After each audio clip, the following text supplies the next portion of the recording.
আজকের সংবাদ।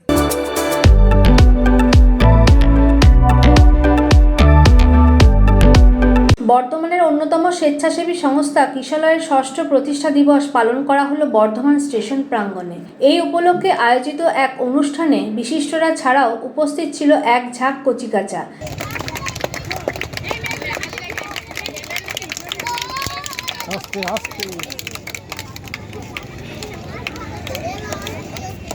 আমাদের মধ্যে উপস্থিত আছেন আমাদের সকলের প্রিয় শ্যামাদা।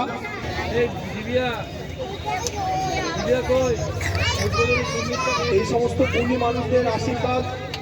এই প্রসঙ্গে কিশলয়ের সম্পাদক গোপাল ঘোষাল বলেন, 2020 সালে আমরা পথ চলা শুরু করি। 23শে জানুয়ারি নেতাজির আদর্শকে সামনে রেখে আমরা এই প্রতিষ্ঠানকে এগিয়ে নিয়ে যাওয়ার সংকল্প গ্রহণ করেছি। এখানে বর্ধমান স্টেশন প্রাঙ্গণে যে পথশিশুরা রয়েছে তাদের লেখাপড়ার পাশাপাশি খেলাধুলা, সাংস্কৃতিক চর্চা ইত্যাদির ব্যবস্থা করা হয়েছে। এদের নিয়ে শীতকালীন ক্রীড়া প্রতিযোগিতা অনুষ্ঠিত হয়। সাংস্কৃতিক অনুষ্ঠানে তারা অংশ নেয়। মূলত এই পথশিশুদের নেশা মুক্তি ঘটানো এবং সমাজে মূল স্রোতে ফিরিয়ে নিয়ে আসার লক্ষ্য নিয়েই আমাদের এগিয়ে চলা। এই শিশুদের ভবিষ্যৎকে আরও উজ্জ্বল করতে এখানে অনেকেই তাদের সহযোগিতার হাত বাড়িয়ে দিয়েছেন। আমরা করোনার সময় স্নেহের পরশ কর্মসূচির মধ্য দিয়ে তাদের কাছে পুষ্টিযুক্ত খাবার পৌঁছে দিয়েছিলাম। প্রথম থেকেই তাদের লেখাপড়ার বিষয়টিকেও আমরা বিশেষ গুরুত্ব দিয়েছি। এখানে কিশলয়ের তরফ থেকে আজকে ষষ্ঠ প্রতিষ্ঠা বার্ষিকী পালন করা হচ্ছে এবং আমরা প্রত্যেক বছরই এটা পালন করি 23শে জানুয়ারি, কিন্তু 23শে জানুয়ারি এবারে সরস্বতী পুজো পড়ে গিয়েছিল বলে 23শে জানুয়ারিটা আমরা করতে পারিনি। আমরা মহান মনীষী নেতাজি সুভাষচন্দ্র বসুর জন্মদিন উপলক্ষে তিনি আমাদের প্রেরণা, তা সেই প্রেরণাকে অবলম্বন করি আমরা এই শিশুদের পাঠশালাটা খুলেছি। স্টেশন চত্বরে যে সমস্ত ভবঘুরে ছেলে যাদের কেউ নেই, অনাথ, তাদের নিয়েই আমরা এই পাঠশালা চালাই। তাদের বিভিন্ন ধরনের ড্রাগ আসক্ত হয়ে পড়েছে, তাদের সেই ড্রাগ আসক্তি থেকে ছাড়ানোর ব্যবস্থা করা হয়। তাছাড়া এখানে এদের নাচ গান আবৃত্তি, বিভিন্ন আঁকা প্রতিযোগিতা এবং খেলাধুলার মাধ্যমেতেই আমরা এই প্রতিষ্ঠানটাকে চালনা করি। আমাদের আরেকটি শাখা আছে সমূহ মুক্ত মঞ্চ, সেখানেও ক্লাস হয়, সেখানেও বাচ্চা আছে, সেই বাচ্চাদের নিয়েই ক্লাস হয় আমাদের।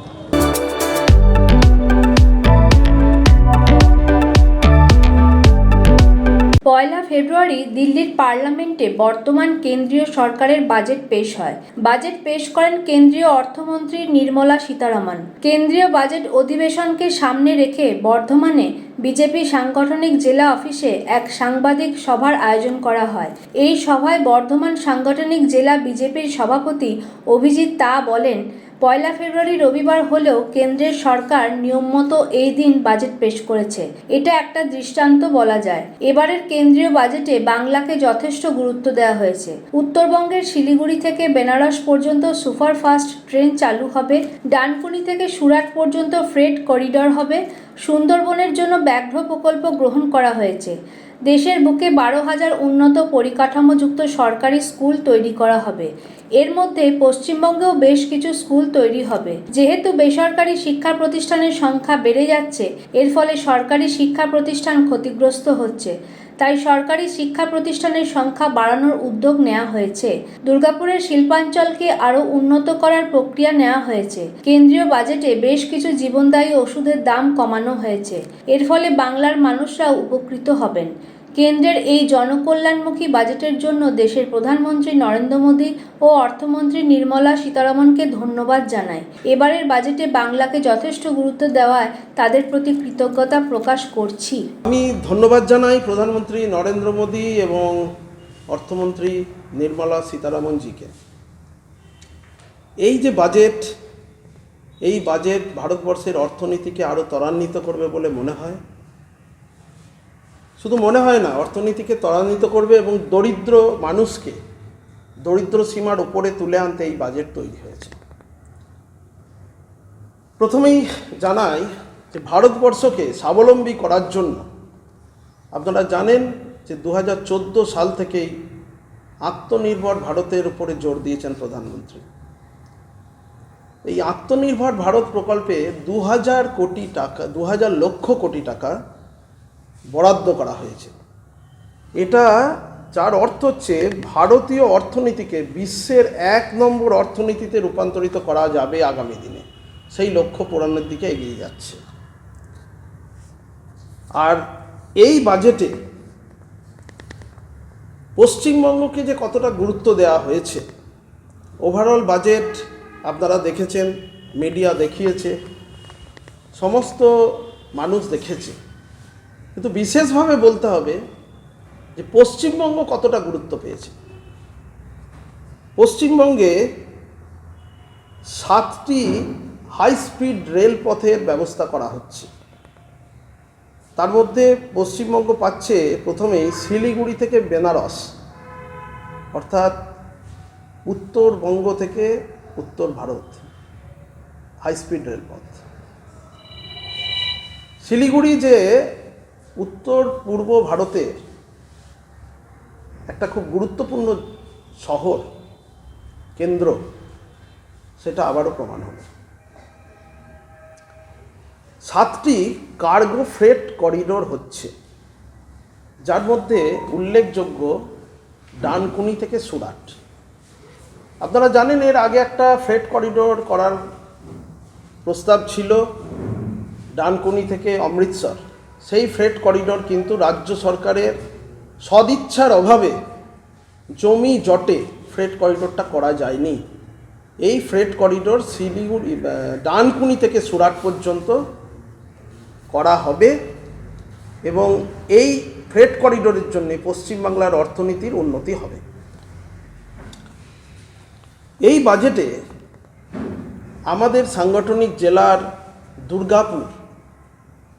দুর্গাপুরকে বিশেষ শিল্পাঞ্চল করিডোর হিসাবে স্বীকৃতি দেওয়া হয়েছে। দুর্গাপুর তো শিল্পাঞ্চল আছেই, আরও উন্নত শিল্পাঞ্চল করিডোর তৈরি করার জন্য ইউনিয়ন বাজেটে আজকে পেশ হয়েছে। এই দুর্গাপুর শিল্পাঞ্চল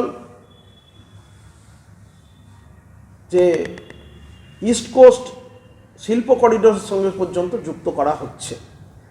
এর জন্য পশ্চিমবাংলার সার্বিক উন্নতি অবশ্যম্ভাবী। ন্যাশনাল স্কুল অফ ডিজাইনিং এর ইনস্টিটিউট তৈরি হতে চলেছে পশ্চিমবাংলায়, তা তৈরি হওয়ার প্রস্তাব দেওয়া হয়েছে। প্রত্যেক জেলা হসপিটালে এমার্জেন্সি ট্রমা তৈরি করার প্রস্তাব দেওয়া হয়েছে, যার মধ্যে এই সুবিধা পাবে পশ্চিমবঙ্গে 23টি জেলা হাসপাতালে এমার্জেন্সি ট্রমা কেয়ার সেন্টার তৈরি হবে অত্যাধুনিক মানের।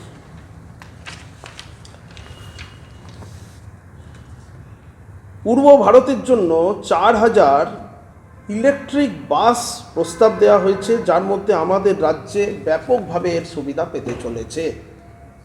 ইলেকট্রিক বাস মানেই বুঝতে পারছেন সেখানে ভাড়া কম হবে, পলিউশন কম হবে। পশ্চিমবঙ্গের পলিউশন তো একটা পশ্চিমবঙ্গের আমাদের সমস্যা, সব রকমের পলিউশন, গার্বেজ এখানে পরিষ্কার হয় না। সেখানে ইলেকট্রিক বাস যদি আমরা পাই, আমরা এর জন্য ধন্যবাদ জানাচ্ছি আর একবার প্রধানমন্ত্রী এবং মাননীয় অর্থমন্ত্রীকে। দেশের মহিলা ব্যবসায়ী যারা আছে তাদের লাখপতি দিদি বলে একটা প্রকল্প আছে। এই প্রকল্পের অধীনে এনে উৎসাহিত করার জন্য প্রস্তাব দেওয়া হয়েছে। এর জন্য পশ্চিমবঙ্গে 3.5 লক্ষ মহিলা উপকৃত হবেন। ন্যাশনাল ফাইবার স্কিম, যার সঙ্গে যুক্ত করা হচ্ছে পশ্চিমবঙ্গের পাট শিল্পকে, এবং এই পাট শিল্প আবার ঘুরে দাঁড়াবে। একটা সময় পশ্চিমবঙ্গের পাট শিল্প বিশ্বমানের ছিল, আপনারা জানেন, আমরাও জানি। তাকে আবার বিশ্বমানের করার প্রচেষ্টা হচ্ছে। মানে পশ্চিমবঙ্গ হচ্ছে এই বাজেটে খুব গুরুত্বপূর্ণ একটা রাজ্য, এটা বলার কোনো অপেক্ষা রাখে না। আমাদের সুন্দরবনের যে ব্যাঘ্র প্রকল্প, তার জন্যও বরাদ্দ হয়েছে।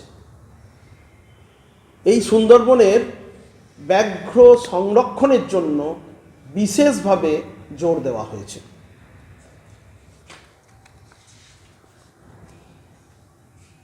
দেখুন, সার্বিক শিক্ষার বিকাশের ক্ষেত্রে এই বাজেটকে অন্য উচ্চতায় অন্য মান্যতা দেওয়া হয়েছে।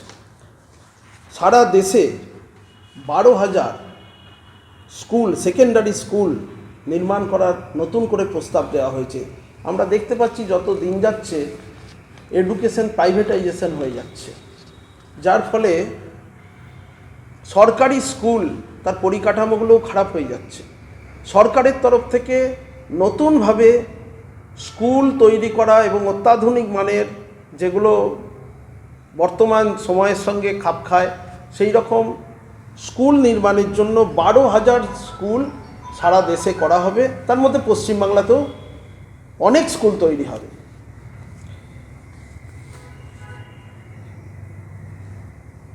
সারা ভারতবর্ষে 5টি বিশ্ববিদ্যালয় নির্মাণ করার প্রস্তাব রাখা হয়েছে।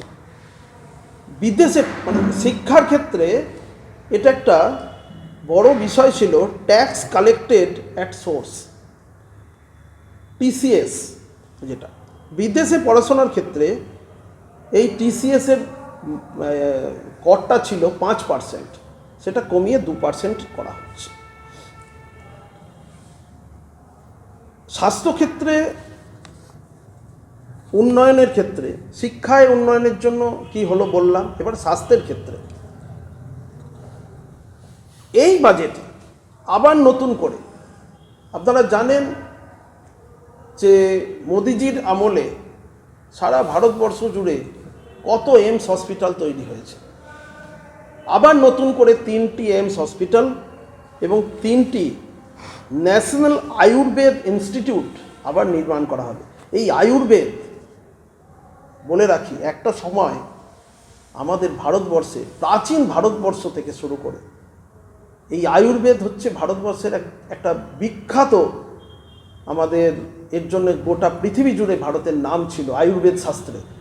গাছগাছালির যে ওষুধ, সেইটাকে আবার গুরুত্বপূর্ণ জায়গায় নিয়ে গিয়ে বিশ্বমানের জায়গায় নিয়ে যাওয়ার প্রচেষ্টা, তার জন্য 3টে ন্যাশনাল আয়ুর্বেদ ইনস্টিটিউট এইমসের ধাঁচে তৈরি হতে চলেছে।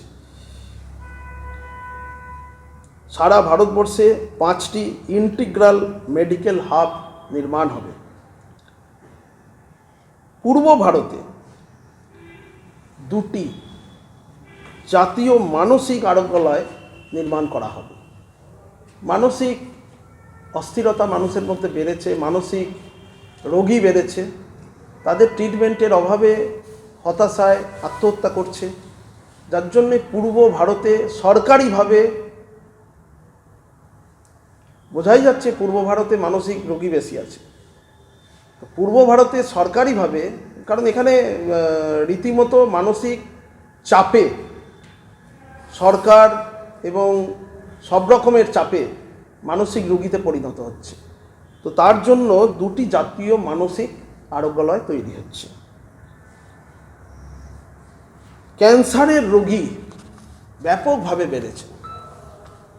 ভারতবর্ষের যে ক্যান্সার ইনস্টিটিউটগুলো আছে, অন্যান্য প্রভিন্সে আছে, পশ্চিমবঙ্গেও ক্যান্সার রোগী এখন ঘরে ঘরে হয়ে গেছে এবং এটা খুব ব্যয়বহুল চিকিৎসা, যার জন্য ক্যান্সারের 17টি জীবনদায়ী ওষুধের দাম কমানো হচ্ছে। ডায়াবেটিস ঘরে ঘরে পৌঁছে গেছে। আমরা দেখেছি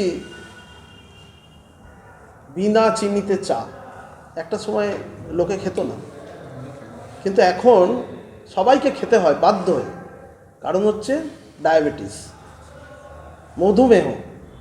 আর তার জন্য ডায়াবেটিসের যে কন্ট্রোলের যে ওষুধ, তার দাম কমানো হচ্ছে। এবং এছাড়াও খুব দামি, জীবনকে বাঁচিয়ে রাখার জন্য কিছু ওষুধ আছে, 7টি সেরকম কম্পোজিশনের ওষুধের দাম একদম কমানো হচ্ছে।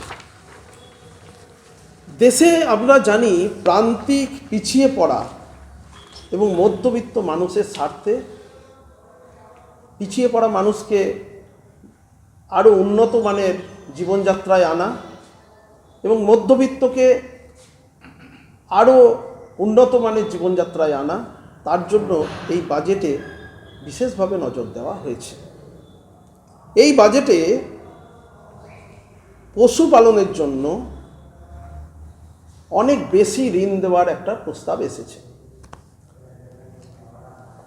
বিগত 10 বছরে কেন্দ্রীয় সরকার দরিদ্র সীমার নিচে থাকা 25 কোটি মানুষকে দরিদ্র সীমার উপরে তুলে এনেছে। এই বাজেট আরও অনেক বেশি মানুষকে দরিদ্র সীমার উপরে তুলে নিয়ে আসবে, এটা আমরা বিশ্বাস করি।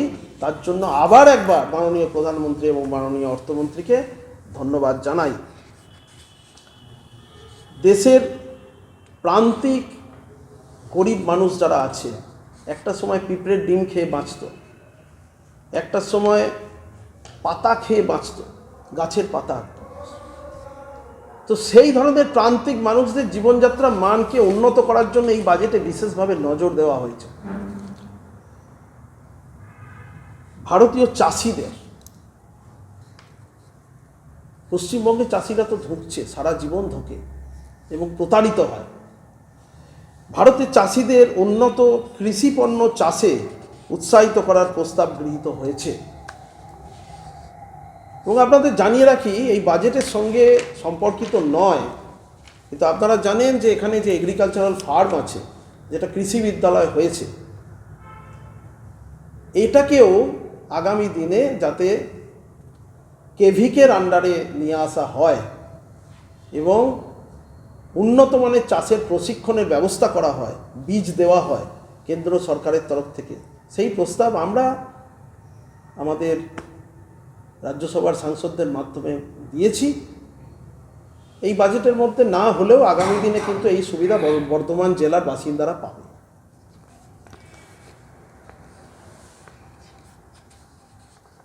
মধ্যবিত্ত এবং গরিবদের গৃহ ঋণে আরও বিশেষভাবে কর ছাড়ের ব্যবস্থা করা হয়েছে। মহিলা এবং যুবশক্তি আমাদের ভারতবর্ষের একটা বড় শক্তি। আজকে ভারতবর্ষের যুবরা, শিক্ষিত ছেলেরা বিদেশে যত ডেভেলপমেন্ট হচ্ছে তার মধ্যে কিন্তু যুক্ত আছে, সব জায়গায় পাবেন আপনারা। তাই এই যে অ্যাসেটটা আমাদের, এই যে রিসোর্সটা, এটাকে আরও বেশি উন্নত করার জন্য বিশেষভাবে নজর দেওয়া হয়েছে। এর জন্য খুব ভালো একটি প্রস্তাব এসছে, সেটা হচ্ছে প্রত্যেক জেলায় একটি করে মহিলা হোস্টেল নির্মাণ করার প্রস্তাব এসছে সরকারিভাবে। প্রত্যেক জেলা কেন্দ্রে যদি একটি করে মহিলা হোস্টেল তৈরি হয়, যেখানে গরিব মহিলারা তাদের এক্সেলেন্সি দেখানোর জন্য, পড়াশোনা করার জন্য সেখানে থাকতে পারবেন, এর ব্যবস্থা কেন্দ্র সরকার নিচ্ছে। এরকম ধরনের ব্যবস্থা কোনোদিন কেউ ভাবতেও পারেনি, নেয় অনেক। স্বনির্ভর করার জন্য মহিলাদের যে স্বনির্ভর গোষ্ঠী আছে, সেগুলোকে আরও কীভাবে উন্নত করা যায় এবং তাদের উৎসাহিত করার জন্য তাদের জন্য বাজেট নতুনভাবে বাজেটে বরাদ্দ হয়েছে। যুব সমাজের জন্য স্কুল এবং কলেজে কন্টেন্ট ক্রিয়েটর ল্যাব নির্মাণের প্রস্তাব হয়েছে। অসাধারণ একটা প্রস্তাব। কন্টেন্ট তৈরি করতে পারবে সেই ল্যাব। কেউ একটা উদ্ভাবনী শক্তি তার মধ্যে এসেছে, সে ভাবছে, এক যুব ছেলে ভাবছে যে আমি এইরকম একটা কিছু বানাতে পারি, কিন্তু কাকে বলবে, কিভাবে বানাবে, তাদের মাথায় আসে না, কেউ হেল্প করার থাকে না। এর জন্য সরকারিভাবে কন্টেন্ট ক্রিয়েটর ল্যাব, অসাধারণ একটা প্রস্তাব। কেউ ভাবতে পারেনি কোনোদিন এই ধরনের প্রস্তাব আসতে পারে। খেলার ক্ষেত্রে খেলো ইন্ডিয়া মিশন, তার জন্য বরাদ্দ বৃদ্ধি করা হয়েছে। শিল্প, পশ্চিমবঙ্গের জন্য তো আমরা খুব একটা সময় পশ্চিমবঙ্গ শিল্পের ক্ষেত্রে 1 নম্বরে ছিল। দুর্গাপুর শিল্পাঞ্চল, দেশের প্রথম শিল্পমন্ত্রী ডক্টর শ্যামাপ্রসাদ মুখার্জি এই ডিএসপিকে নিয়ে এসে এখানে করেছিলেন। ডক্টর বিধানচন্দ্র রায় দুর্গাপুর তৈরি করেছিলেন শ্যামাপ্রসাদ মুখার্জির শিল্পাঞ্চলকে আনার জন্য। সেই সমস্ত জায়গাকে আস্তে আস্তে 34 বছরের সিপিএম জামানায় শ্মশান বানানো হয়েছে, আর এখন সেখানে কাটমানি এবং মাফিয়া রাজ চালানোর ব্যবস্থা করা হয়েছে এই তৃণমূল সরকারের আমলে। সেখানে শিল্পোন্নয়ন এবং পরিষেবার স্বার্থে এই বাজেটে বিশেষভাবে নজর দেওয়া হয়েছে। এমএসএমই ক্ষুদ্র এবং মাঝারি শিল্পে 10,000 কোটি টাকা বরাদ্দ হয়েছে। খাদি শিল্প তার বিকাশে মেগা টেক্সটাইল পার্ক নির্মাণ করার প্রস্তাব দেওয়া হয়েছে।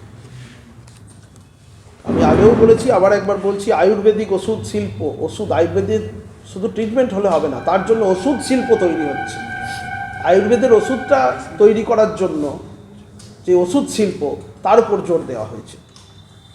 খেলার সরঞ্জামের শিল্পর উপরে জোর দেওয়া হয়েছে। সারা ভারতবর্ষে 20টি এবং উত্তর পূর্ব ভারতে 5টি পর্যটন কেন্দ্রের উন্নয়নের জন্য বরাদ্দ করা হয়েছে এবং 20,000 গাইডকে প্রশিক্ষিত করার জন্য ব্যবস্থা গ্রহণ করা হয়েছে। এই সব কিছুর মাধ্যমে যুব এবং মহিলা যারা গাইডের কাজ পাবে, তাদের একটা কর্মের মধ্যে তাদের কর্ম দিশা তারা দেখতে পাবে এবং এর সঙ্গে সঙ্গে পর্যটন শিল্পও বিকশিত হবে।